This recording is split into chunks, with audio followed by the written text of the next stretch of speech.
Now, the news. On one world, there were structures of two types. Within one type, all was silent, while within the other, there was both silence and non-silence. Welcome to Earth. A story. There was once a man who decided that he wanted to be the world's fastest runner, and he practiced and practiced and sought tips from all of the other great runners, both living and dead. And finally, on several occasions, he did experience the sensation of having run as fast as is humanly possible. And yet, he still never felt himself to be successful in the pursuit. Now, there are several available endings to this story that immediately arise, but I will, for the instant, leave that to you. And now on to some non-metaphorical, really physical recreational news. One man had this little game which he could play, or which could play him. Pertinent the irrelevancy of thought to the lives men actually lead. Consider. Even after the government of a land is overthrown and demolished, its rivers continue to flow and its trees to grow, just as though the mortal powers had never existed. Headline, some nutritional news. Some nutrition news. The familiar is that upon which the mind, as is, will flourish. The fear of the few separates the many from the few. The fear of the new separates the many from the few.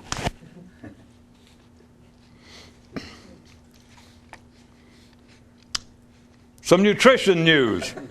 The familiar is that upon which the mind, as is, will flourish. The fear of the new separates the many from the few. Some knowledge news.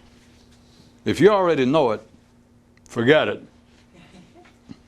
Okay, I know that some of you are past this point. So, for you, the real skinny regarding knowledge. Those who take knowledge to be a substantial and objective reality don't know anything. And there's your complete story regarding the subject of knowledge. Those who, with happy anticipation, feel, I can hardly wait for tomorrow to come, never find the promise to pass. And the sorriest of the lot are not among the ordinary, but the mystics. To himself, one man recently speculated, is it possible, if I understand correctly what I'm saying, that I know too much? The far along trick then is to live your life, not be an observer of it. The mind says that we are wasting our time when we're not involved in trying to accomplish something. How far away from the few, from the view of the few. Headline, a rule no one wants to know about. Nothing is supposed to be any more enlightened or better than it already is. Those who understand nothing of life specialize in advising on behavior. Thus, in man's collective mental reality do institutions and experts flourish, while exclusively with but a few individuals is an interest in the other area of man's existence pursued. Who but lions, still lions, need lion training? Who but men, potentially real men, can benefit otherwise? A man who understands what is required attacks clamor with a stick, silence with flypaper. A man told a friend, I ran into my father the other day and he acted as though he didn't know me. What a nice father, he replied. Once a man accepts the illusion of a me within him, all of the other illusions are a foregone conclusion. Discovering the prime of the square root of 2 is inevitable once the former is determined. You should realize by now that of all the many things the human mind is, relentless is the irrepressible one. As long as you take the mental activity in your brain to be you, then, compared to what you could be, you become the illusion of an endless energy flow, frozen in place like a statue. Headline: today's health news for those who understand what being alive is about. Most ills cure themselves. Hell, all do, but death. One doctor turned the examination back on himself and diagnosed, if it gets any simpler, I'm out of a job. Which is also what those struggling for enlightenment finally conclude. Headline: seriousness and how to get over it. Anything you talk about, you'll eventually take seriously. If you would but remind yourself of this, much uselessness would you avoid. The more you believe that you're far from your goal, the more you believe that you must struggle therefore, and thus the further away you stay. Nay, must stay. It's another one of those laws no one seems to know about. The trick is how to get back to yesterday. For everyone has a yesterday in which they were less thoughtful. A man looked down at his pedal extremity and said, "My foot is deformed." Then thought, "And my head is deformed for me to see my foot as such." And only he, his foot and head, understood what he had said. One man returned home for a visit and had this to say: "What you're all attempting to do is easy, to let go and to stop it. The hard part is that there is no way possible to tell one how to do this." After realizing what's going on, one man thought, "I see now that I was not foolish, laboring under illusion, or suffering from self-deceit, but simply mistaken." One man's favorite phrase is, "Stranger things than that are possible." No matter the occasion, no matter the circumstances, no matter the subject involved, it's always just this: stranger things than that are possible. Headline: the kind of professional those of ordinary mind should never patronize. After listing all of his complaints, and upon the completion of his examination, a man's physician asked him this: "Do you prefer to be ill and upset, or well and at peace?" "Why, hell! Why, well and at peace, of course," the man replied. "Then why do you remain satisfied being ill and upset?" "Well, I'm not upset, or I'm not so satisfied," rejoined the man, "as proven by my many appearances here in your office." "No, you have yet to recognize the nature of the reality in which scenes such as this are played. Still, to realize that any office visit here after the initial one is the proof of your unwitting acceptance and satisfaction with the world of ills that your mind describes." The only negative diagnosis possible regarding being a donkey, said one donkey to another, is in being one without knowing it. Those who do not see this are those referred to as blind and lacking the recognition of man's full mental potential. Beyond the realm of words and ills is another world entirely. After you've clearly seen once that it's all a balancing act, the challenge then is to never again put your hands on the balls, but keep them always in midair. Oh yeah, and one other thing. Once you know that it's all a balancing act, the way you trip up after that is by even getting serious about anything ever again. It'll kill you. In the public forum, among those claiming to be religiously, even mystically propelled, the subjects under discussion remain always confined to H, F, and F, health, feelings, and finances, whilst beneath the city streets the truly driven are, at least at one time, interested in almost everything else but such matters. How long, I ask you, how long must these two groups stay so far apart? And since I asked, I'll answer, for friggin' ever, if the likes of us are lucky. And in regard to such affairs, a father shook his head and said to his son, how do you figure? I don't, replied the lad. Ah, looked down and sounded the elder. I see our positions begin to reverse. You taught me no less than well, said the child. Now you tell me this. How can you individually not do the same for yourself? Headline, The Secret Man, Surefire Spotter's Guide for Identifying the Insane. Anyone who takes what they say to be serious and meaningful is nuts. Technical footnote. The truly pathological and potentially dangerous are those who talk about things that can't be seen as though they are of consequence. You should always be alert and on guard that you do not come into close contact with such people, especially within yourself.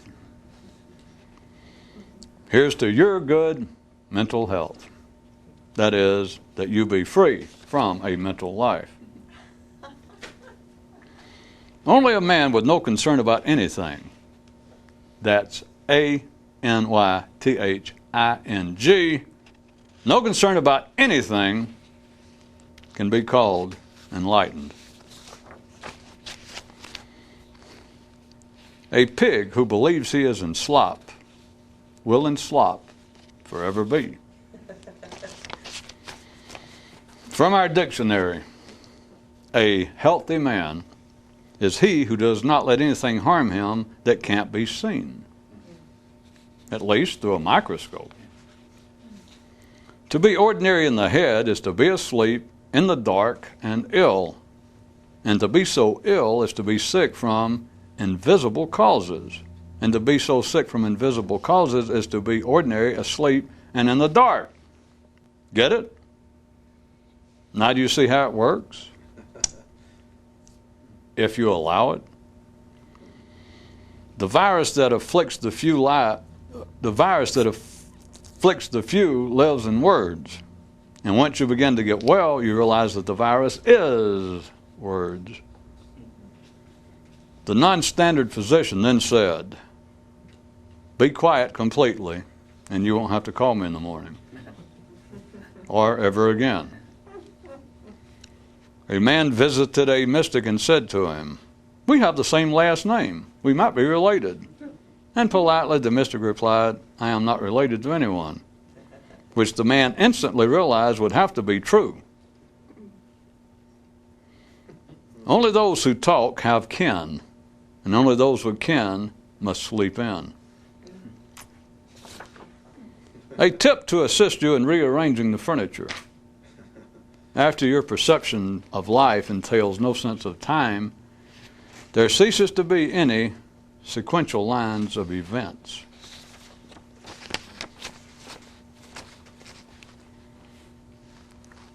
Proclaimers who use their lives and incidents therein as exemplary proof of what they proclaim aren't worth listening to, even if they can fart stars and stripes forever as an accompaniment to their comments.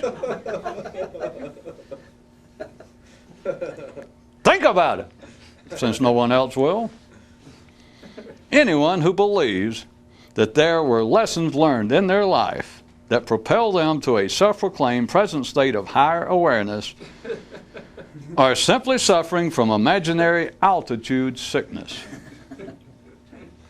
Yeah, okay, maybe we got a bit overly verbose, so the straightforward version.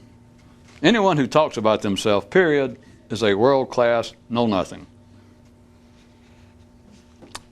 Gets the commonly cautioned dangers of becoming a follower down to an easily handled level, wouldn't you say, St. Judas? The collective mental world of man is like the balloon figures that make up Thanksgiving Day parades. It can only be through everyone contributing their share of hot air. Headline, newly established ground rule concerning the inner commentary aimed dead on at those attempting to succeed in these sorts of endeavors. Live your life, don't be an observer thereof.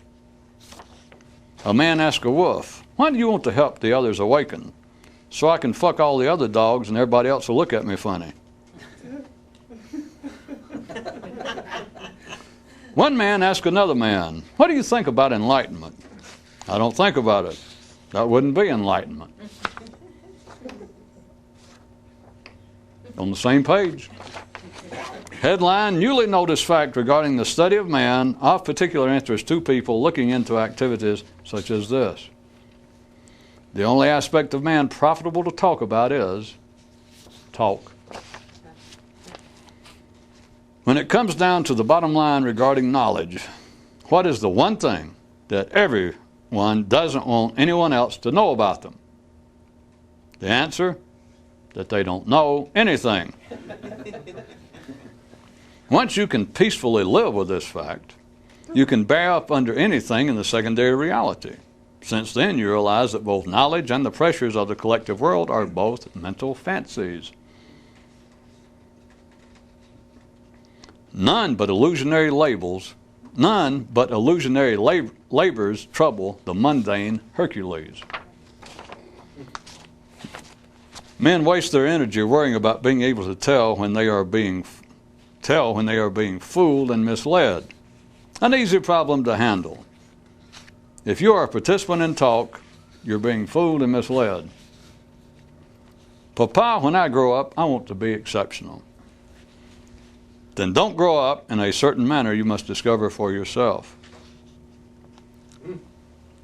The alert find themselves drowning with no water in sight. To varying degrees, everyone continually feels that they are somehow lost. All you need to do is to turn around and face in the opposite direction. After all, that's where freedom and enlightenment always is.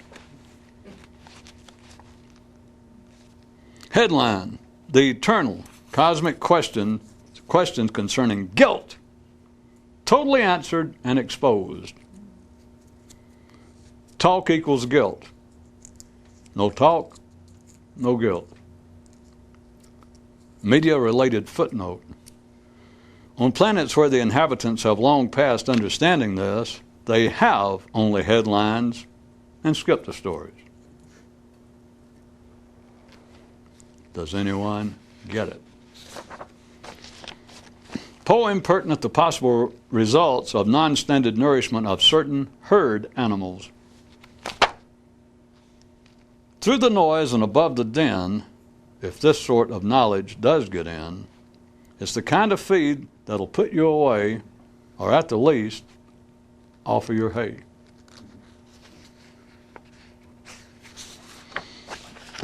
The slave master looking out upon his field of labor was thought, a busy man is a captive man. And having satisfied himself once again with the stability of the situation, he turned and went about his other business, leaving those who toil and fret to toil and fret. To the few, freedom comes not through sweat or rebellion, but from discovery. Silence Unhurried discovery. A mystic asked a man who claimed to be interested and experienced in the subject, "Do you prefer to be asleep and deluded or awake and enlightened?" And the man replied, "Awake, of course." The mystic said, "Then why do you stay asleep?" I think he was a physician in an earlier life. Headline: newly unpublished law regarding gifts and the expectation thereof, as specifically applies to those interested in affairs such as this. That which you fret about, you can't have. Headline: the only nourishment news the alert should require in their apparent efforts to change their state of being from normal to supernormal. There are no health foods to help, only poisons to harm. The supremely alert recognize the instant's applicability also to knowledge.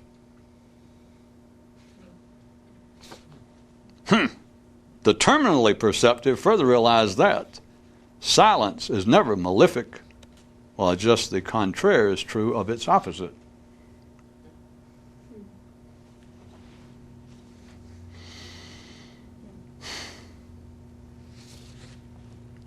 A news item is a terrible thing. A chap asked a mystic, "Do you know, just kind of in general, what an enlightened man is?" "Oh, no," he replied. "I know exactly."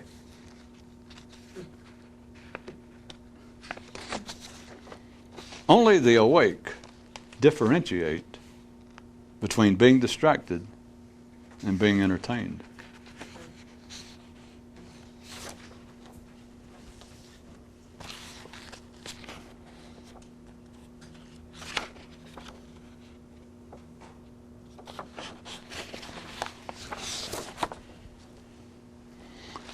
Regarding your residency, we live throughout the entire building, but only seem to talk upstairs. And a man asked his architect, "Could this be a problem?" "Could be," he replied. "Different people have different wants as to where the hot spots and centers of activity are in their dwellings. And it might be noted that those with that certain interest spread their locus of focus to all areas of the structure. One egg, one basket. One mind, a unified man."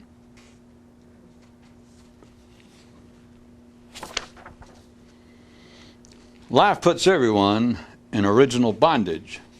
Those seeking enlightenment through their efforts do so themselves in an additional manner.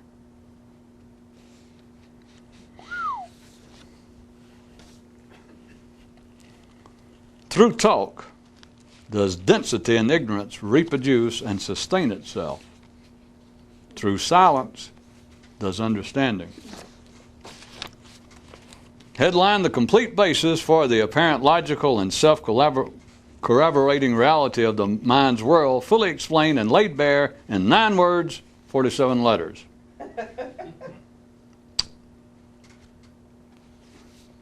Remember, this is explaining the reality, the logical substance of the mind's world. Well, this is going to be a challenge. In 8 words, clocks run clockwise and height is measured vertically.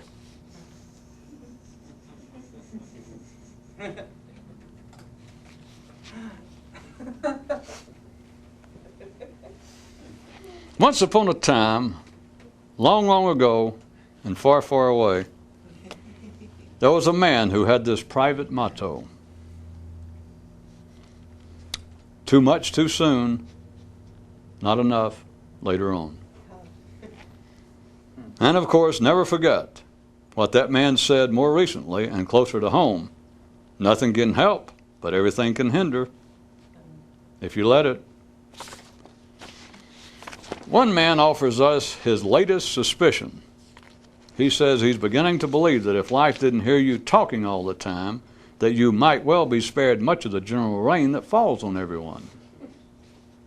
That could provide a whole new take on the notions of luck and fate. Huh, what? Everything discriminates itself. No need for you to do so. You can't hide the shape of things from a mirror. If it is about behavior that you are thinking and talking, you are in the dark, down a well, wrapped in inner chains. Don't waste your time on nothing. The basis for the bedazzlement of the mind is that there is only one nothing, but many somethings. A single stillness, a myriad of activities. As long as you talk, neither activity nor lack of activity is satisfying. Enough to give one second thoughts regarding all physical efforts to awaken, And somewhere, somebody says, hell, everything's enough to give me second thoughts about everything. At a spot where a side road split off from the main highway was a sign that read, thought is talk is thought, welcome to the path of sight and silence. Health news from another world. A dumb man cannot think. A dumb man cannot sleep. A dumb man's without complaints. Why can't we all shut up and be so well?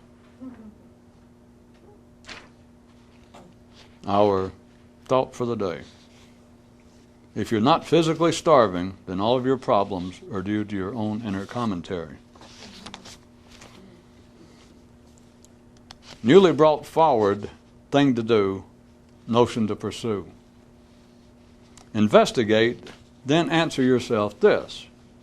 You're conscious of something, but what is it? Those who awoke at the sound of 4 words must now do so at 3, then at 2, then at 1. More about the payoff. The ceasing of searching is the actual treasure for which seekers unknowingly search. To know too much is to make a fist. To realize the nature of thought is for the hand to naturally relax. Once you recognize the basis of talk, after that, anything said about it is superfluous. One man's telling of it is this. First you discover enlightenment, then you lose it. Then you lose both it and you. And finally, on a scrap of paper were these words. Since my dog died and I awoke, I have no one to talk to.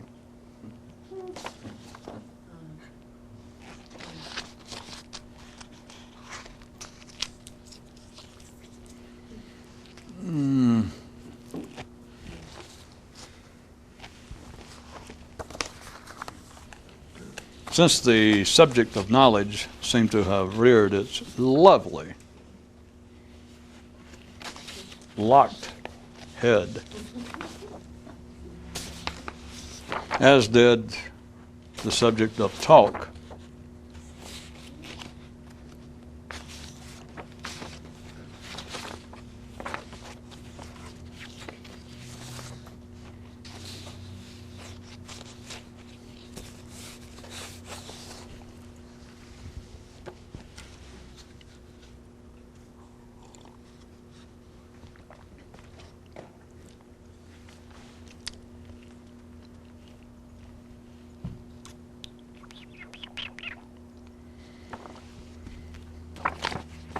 for someone attempting to get past what they should discover as being some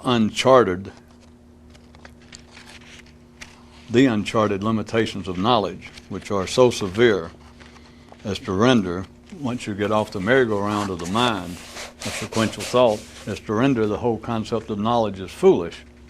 That is, for the purpose of changing knowledge, for the purpose of, as even ordinary people would say, changing their understanding. Or they would, of course, say increasing their understanding, which is the only reason people study, the only reason people go to school outside of the desire for an increase in their monetary remunerations in life.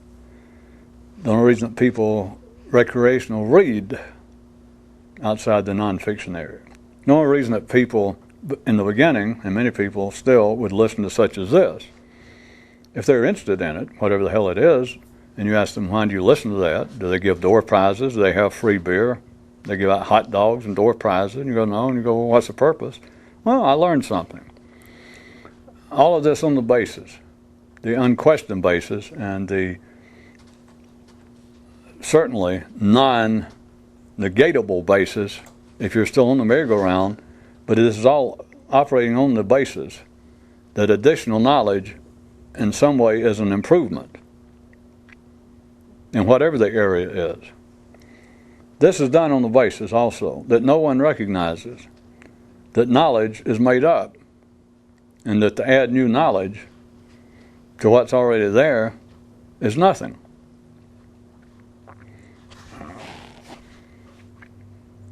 There was, it goes on continually.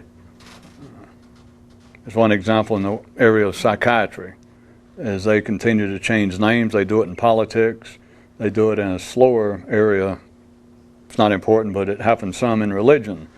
But it happens continually in the social sciences, the soft sciences, and a slightly retarded rate in the hard sciences of names being changed.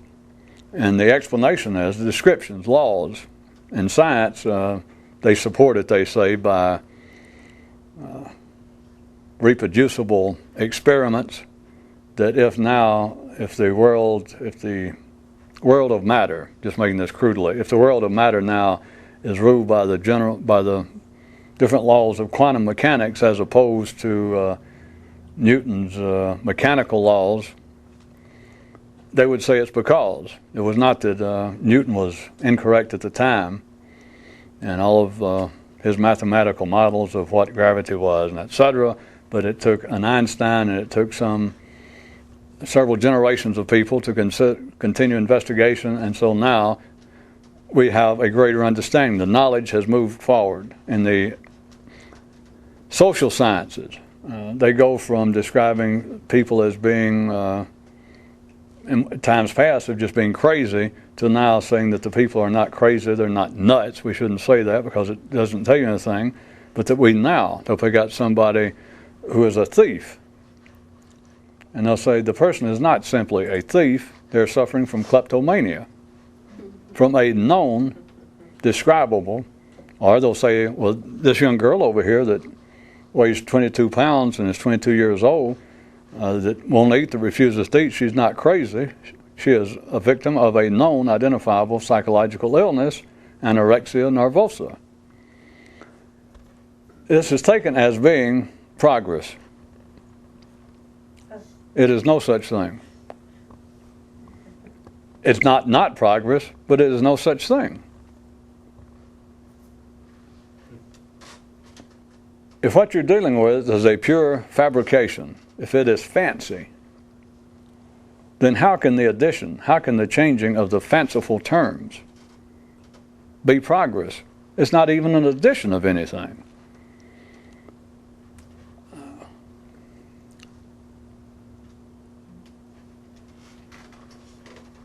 Even if you had let us take the world of psychiatry, since it has its share of critics, you do not have to be a supporter of the profession of psychiatry. You could be a detractor of it. And so you could say that just coming up with new terms and calling someone anorexic instead of saying that they're nuts for refusing to eat, you could dismiss that by saying that's no progress. It hasn't changed anything. The people are still starving themselves, and the psychiatrists still don't know what the hell to do, and so that's no progress. You could do that. But even ordinary people who would be capable of doing that, and that doesn't mean they understand anything. I don't mean that. There's always an audience for whatever's going on. There's always an audience of naysayers for anything that is actively taking place in man's mental world. But they would admit this. They have no other choice. They would admit, if you put it to them this way, if If you ask an ordinary person who was a critic of psychiatry, and if you said, well, you're saying that by changing the names of classifications, by coming up with new terms, even though they claim that they now have better case evidence, there's been more clinical and statistical work on this type of person. And so you're saying that even though you deny that it's any progress to say that someone has gone from being a petty thief to suffering from a known disease, psychological ill, kleptomania, you're saying that that is no progress, right? And the person says, yeah, it doesn't do anything, it's just bullshit. And you say, well, at least it's an addition, even if you say that it's not worthy.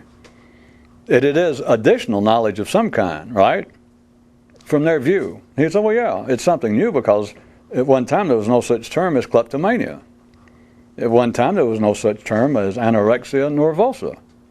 So if you want to say that, even though I may not agree, would say the critic, even though I may not agree, it's certainly true that there is now an addition to the library of psychiatric information.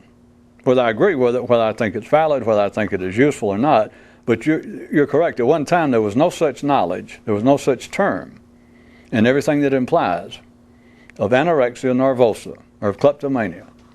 And as I said, you could also do it in the hard sciences, but that is really pushing people's mind to deal with that. But in this area, the person would still say, they would admit, the mind has no choice. It doesn't have anything to do with the person. The mind has no choice but to admit if you have a new term for something, even if it proves to be less than totally valid, at least it is an addition to the library of knowledge in that area. You're an idiot. I mean, when you see it, I don't have to call you an idiot. You think, idiot.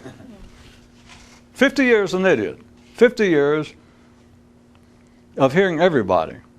I hesitate to even pick out examples such as psychiatry or science. All you've got to do is look, if you can do it, without your own inner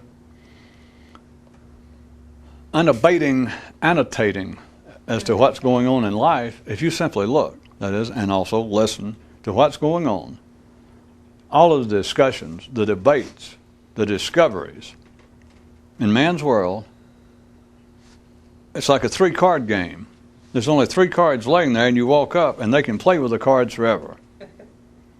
But no new cards go on the little soapbox. There are no new cards dealt. All you've got, and those of you who can see this, my allegory, my metaphor, is lacking in a way that is, I believe, possibly singular.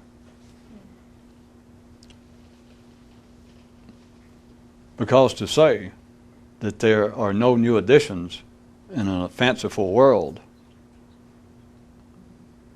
I don't even think we should go down that particular path. But consider, that is one allegory that is almost beyond the universal, or a universal area of metaphor. Its allegories eat themselves. You're dealing with a world, once you see it, that there is no better term for it than absolutely invented. It is conjured from top to bottom. Anything that has a name, not just a word. Human minds, philosophers, and other assorted, verbally smart-ass people through commentators throughout history have gone as far as to say that words have no reality, that whatever word you say does not actually in any way begin to cover and to represent that which it purports to represent. That you cannot say, here is my wife, or here's my ex-wife over there. Boy, she was just a roaring bitch. And all your friends, everybody hears it. That in no manner explains that person. It is impossible. You cannot apply it to anything other than the most mundane subjects about which, if any disagreement did arise, would be irrelevant. Such as someone saying, we call that a cup. And someone says, oh, there's a perfect example. There is where language completely fails. What the hell? To say that's a cup, There is just what I'm talking about, could say these kind of philosophically bent, inclined minds, and say, that doesn't begin to cover it. There is the basic fallacy, weakness of language. Anyway, it's past that. It is not simply that words are not what they represent, that words cannot be. Again, we're to there. I don't know if anybody sees it. I'm not even going to start. This is the one place. Normally I can keep doing metaphors, and if you listen or do it yourself, you can keep expanding the metaphorical range of the card table upon which you're playing at the moment, and finally almost make sense of it or see something. But this one won't go anywhere because its metaphors right up against themselves. That is, it is the mind up against itself. It is an invented world up against the mirror. What's it going to reflect? The metaphor doesn't make any sense, no matter what I come up with. That is, to pick on language, to pick on anything the mind does, is the height. Once you see it, you'll go, oh. You might not go, oh, because perhaps you're not as sadistic to yourself, which just shows you don't know you. Well, never mind. Spoil the palm, spoil the brain. I believe that's from the Quran. I could be wrong. There is nothing. It is the world's greatest trap for someone attempting to change, for someone to change their understanding, to expand their understanding, to see anything new in life. It is the greatest trap possible to criticize anything. And to make it a bit more specific within the bounds within which I seem to be palavering on this fine evening, would say, of course, a man's mental world. To criticize anything that is an output of man's mental world. The trap is that you are criticizing that which does not exist. But the ordinary mind, you're going to criticize, to make it simple, you're going to criticize, you'll spend half your time criticizing other people's ideas, one way or the other, either overtly to yourself, from what you're reading, from what you're hearing. So you spend half the time, just make it rough and easy, half the time you're presenting your ideas. Then the rest of the time you're criticizing other people's ideas. Now that keeps the mental world going.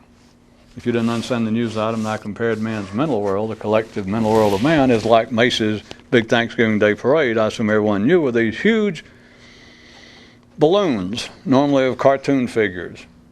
And I point out that man's mental world is just like those figures, that everyone must contribute hot air to keep it afloat. And you cannot keep it afloat without there being conflicting hot airs. So any idea that is alive, in whatever nature, the only reason that the idea of God survives is you've got a whole lot of people always saying he doesn't exist. The only reason that you've got the idea that there's an afterlife is you've got a whole lot of people that go, no, there's not, can't prove it. The only reason that anything, whatever it is, and it can be very minor, be some, whatever the prevailing political idea is, that we should have a balanced budget, that we should, whatever it is, something to do with economics, something to do with social sciences, the way we should treat those who appear to be mentally ill, the way we should treat those who appear to be antisocial in their behavior. Now, I'm not talking about the physical acts of people hurting each other, you understand? That's why I said the mental world. The world of ideas, if there's any idea right now that has any currency, that you could bring up in a bar, on the halls, in the floor of Congress, in the halls of the Vatican, on the streets of Venice, watch your feet. If you can bring up an idea at a coffee shop, at a sidewalk cafe, and someone will discuss it with you. In other words, the idea, people will discuss. Then the idea does not have total acceptance. What keeps it alive is there being conflicting ideas. By now anybody should be able to see that. Whether you make anything out of it or not is just simply a fact. Things that there's no conflict about, there's no discussion. I don't know how far you would have to look nowadays, of course I guess you could, but to find people who would actually still be discussing the notion of gravity. no matter what they call it. Now, I don't believe there's such a thing as the law of gravity. I don't like the guy who came up with the term. You can say all of that. Nah, never mind. You got to see this by now.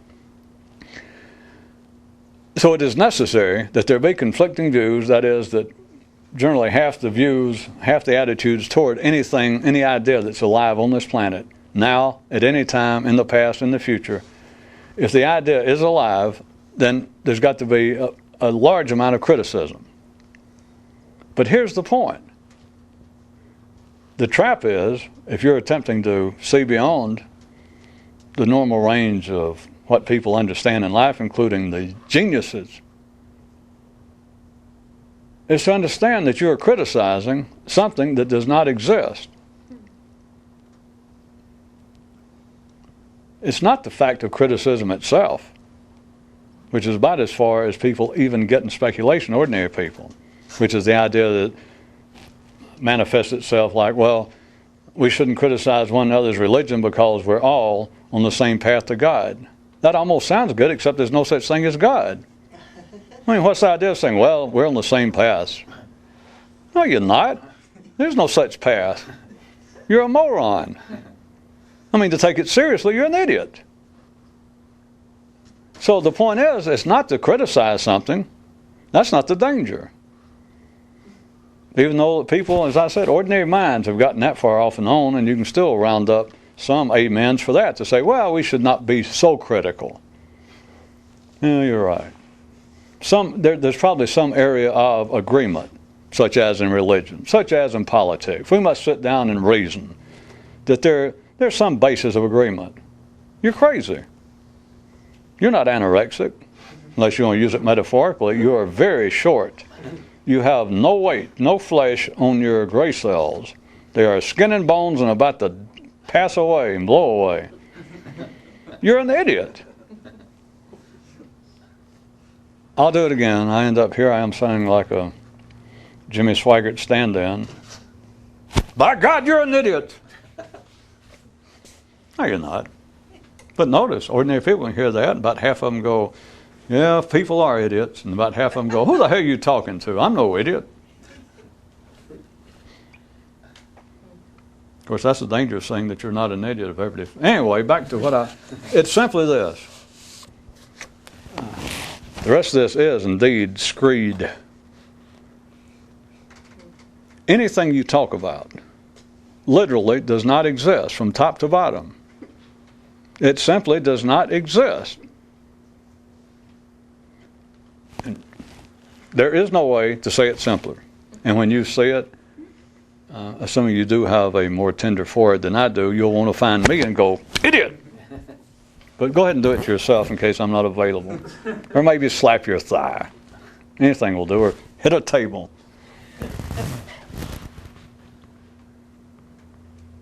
The whole idea of people changing their consciousness or having extraordinary states, until you've gone through a great deal of it, I know how fascinating, and I certainly never would I try to discourage anyone or to say anything to distract from it.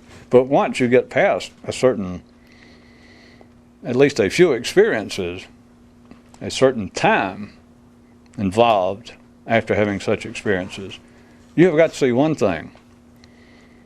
That is what people call knowledge. It is what people believe that they are thinking, which amounts to nothing but talk, whether to themselves or someone else. It's to yourself, as you know now, when I say talk is what I am, unless specifying otherwise, is what I'm referring to. It is talk that keeps you where you are. It is talk that makes you an idiot. It's talk that keeps you from seeing what's going on in life. It does not interfere with life. If you're satisfied with that, there's nothing wrong with it, and blah, blah, blah.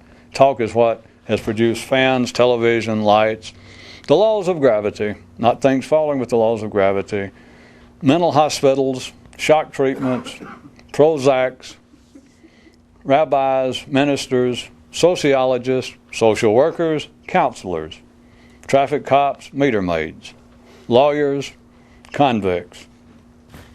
What do you want?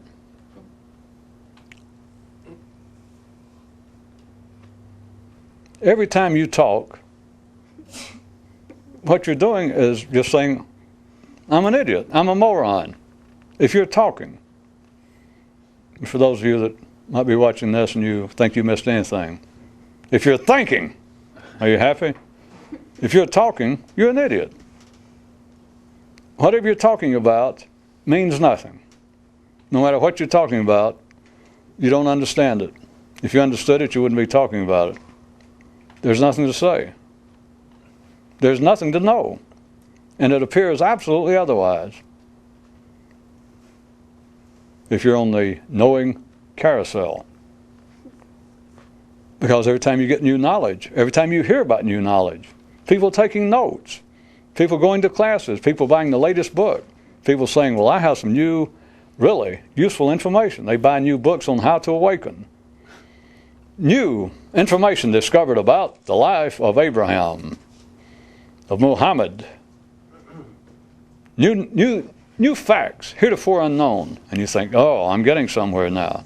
Moron. Idiot. You can't get anywhere with knowledge. You can't get anywhere with thinking. You can't get anywhere with talking. But when you're in the midst of it, what I just said is insane. What I just said is the idiocy. Because you think, well, it's got to be of some help because we now have new facts that we didn't have before. No, you don't. You have new words. You have new terms. Oh, no, you're just being silly. You're just playing with words yourself. We have new knowledge. Show it to me. Bring it out and lay it right here. Put it in my hand and I'll believe it. Of course, the whole point of this is not to lecture the world.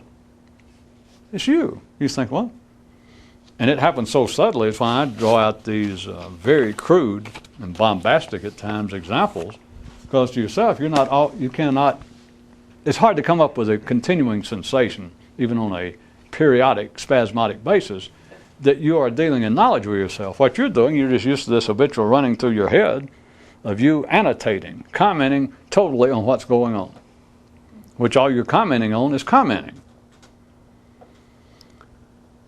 And so you don't, by any means, I can't foresee people being able to stop and look at it in this manner, because if you could do that, you'd be free from it anyway. But to be aware of the fact that you're taking this as a continuing, because if you ask it, or if I ask you, and you're in an ordinary state of mind, that is, you're talking, you're running the commentary on life, and if I said, is what you're doing now, is what you normally do, other than daydreams, you have to always give people a way out, other than just being distracted and daydreaming, is what goes on up here, is it intended, if it's not all the time useful, first you can say, is it useful? And according to how intelligent, in the ordinary sense, and how hip they are, people would say, well, I do daydream, and I can't say that all of my thinking processes that go on, I can't say that they're all useful. And I say, all right, I understand that. We all daydream. Okay. But do you consider that what is running up here, that the purpose of it, and you and all right-thinking, decent, civilized, educated people, that the purpose of it is to not only improve yourself, but to add to the collective knowledge and improve man? And the answer is certainly yes. I'd look at you like an idiot. Well, certainly it is. That's what you need to notice, is you take this without any analyzation. As I pointed out before, part of the difficulty is that you were born with this, it's always been there, and it's inside your head. And so to try and talk about it as though it's a foreign agent, as though it has no connection to your life, to you, is way beyond difficult. If you're listening to it up here, it's impossible to see what I'm pointing to. But if you can get free from it, then you realize you can catch your own glimpse. To ask yourself is what I'm trying to get you to consider. To ask yourself, does this serve any use? Not just in the theoretical sense now, we've done that, but on the basis of knowledge that I'm continuing to think. And you do learn new facts. Probably as hip as and sophisticated, as literate and intellectually curious and alive, as I'll assume a kind of audience would be for such as this for some length of time, you would probably say that every day, if nothing else, through watching the news, reading the newspaper, that you collect new information. I see here such and such company is about to issue a new Class B stock, a non-voting stock, And somebody here, the writer of the column, said this could be an extremely good time to get in to the market vis-a-vis that class of stock. Oh, I see over here, some psychiatrists say that there maybe there's some evidence that there could be some genetic basis for being a kleptomaniac. Ooh, that's interesting. You might go back and read again. John Hopkins, you might even repeat it later that afternoon at a cocktail party. Do you know that now they're saying that such things as kleptomania may have a genetic, really? Well, yeah, I saw it was somebody, John Hopkins, I believe. You're so used to it, you take that. An ordinary person would say, well, now, it didn't make me any richer. Even reading about that stock market. Just from reading it, it didn't make me any richer. It may. I'm remembering it. I wrote down the stock. And I'm going to call my broker tomorrow. And so this could pay off. You cannot tell the mind that it does not pick up new knowledge, much less that it may not be useful or that it can't be useful. As I said, that's a criticism. You need to back up and to see that the idea of criticizing or to saying, well, to your mind, is to say, well, you're reading about what's going on at universities or new theories of how to deal in the stock market. That's a waste of time. You're criticizing it. You need to go back and realize that the whole thing is made up.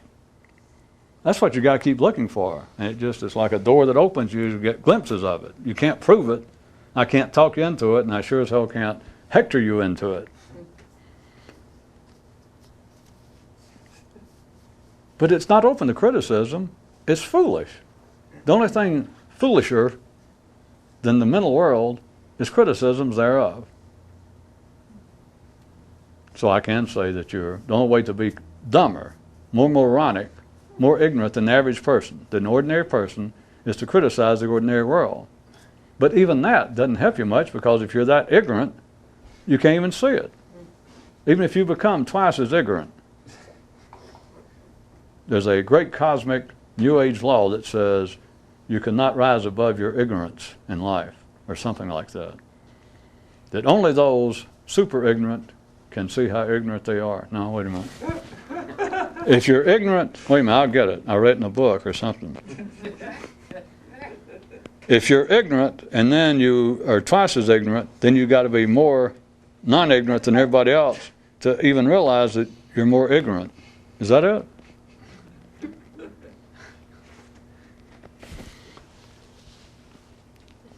Well, trust me. Every time you criticize the mental world, anytime you criticize anything, if there were a God, boy, would he be having a royal laugh at you.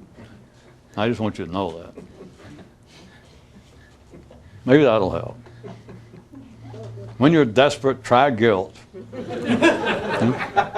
Tell yourself, I don't understand it, but God, knowing in general how stupid I am, I should be embarrassed. I should stop this. And of course, that's easy. Only the ordinary go, well, yes, but it's hard to stop drinking, smoking, wanting to screw strange people. No. I'm going to get you anywhere. Once you understand, there's only one thing to stop, and that is